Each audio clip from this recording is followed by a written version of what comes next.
কবরের মধ্যে কিছু কিছু ব্যক্তির লাশ ফেরেশতারা খুঁজে পাবেন না। ফেরেশতারা কবরে আসবেন, আসার পরে দেখবেন যে কিছুক্ষণ আগে যে মাইয়াতকে দাফন করা হলো সে মাইয়াতের লাশ কবরের মধ্যে খুঁজে পাচ্ছেন না। আল্লাহ রাসূল সাল্লাল্লাহু আলাইহি সাল্লাম বলেন, বুখারীর বর্ণনায় আসছে যে মাইয়াতকে যখন দাফন করে আত্মীয় স্বজনরা চলে যায়, 40 কদম দূরে যাওয়ার পরেই তার কবরে ফেরেশতার আগমন হয়। দুইজন ফেরেশতা তার কবরে আসে। বুখারীর এক বর্ণনায় আসছে, আল্লাহ রাসূল সাল্লাল্লাহু আলাইহি সাল্লাম বলেন, আব্দু ইদা বুদিয়া ফি কবরিহি, যখন কোন বান্দাকে কবরের জগতে রাখা হয় তখন ওই বান্দাকে কবরে রেখে তার আত্মীয় স্বজন পাড়া প্রতিবেশীরা যখন চলে যায়, জুতার আওয়াজ এখনো শোনা যাচ্ছে কবর থেকে, তখনও ওই ফেরেশতারা তার কবরের মধ্যে উপস্থিত হয়ে যায়। ঠিক তখনই যখন কবরের মধ্যে ফেরেশতারা উপস্থিত হয়ে যায়, উপস্থিত হওয়ার পরে কিছু কিছু কবরে এসে দেখবেন যে কবরের মধ্যে লাশ খুঁজে পাওয়া যাচ্ছে না। ফেরেশতারা ডাক দিয়ে বলবেন, কি ব্যাপার? কিছুক্ষণ আগে একজন ব্যক্তির লাশ রাখা হলো, লাশটা গেল কোথায়?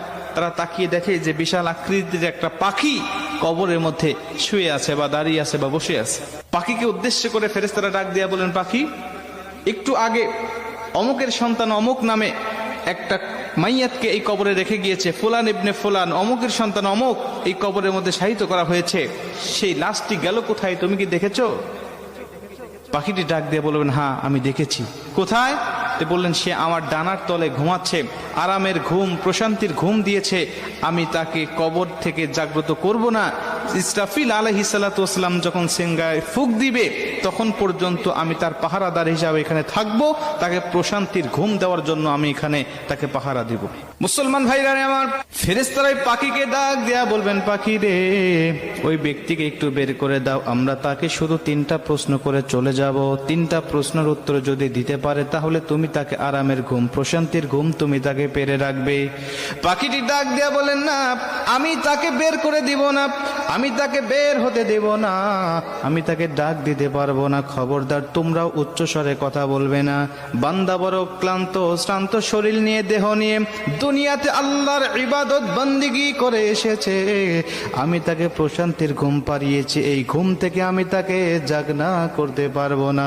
জোরে কোন সুবহানাল্লাহ। আমি তাকে জাগনা করতে পারবো না ঘুম থেকে।